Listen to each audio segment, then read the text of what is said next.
আপনাদের একটা মজার ঘটনা বলি। চারটা চেকপোস্ট থেকে সার্কিট হাউস রিক্সা ভাড়া 20 টাকা, ইজি বাইকে আসলে 10 টাকার মতো পড়ে আর কি। তা রিক্সাওয়ালা আসার পরেই মনে হয় যে কি একটা অবস্থা, দামাদামি শুরু করে দেয় অচেনা ভেবে।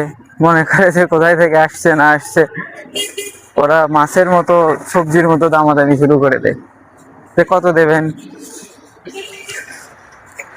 কেউ কেউ তো বলেই ফেলে যে 30 30 টাকা, 40 টাকা।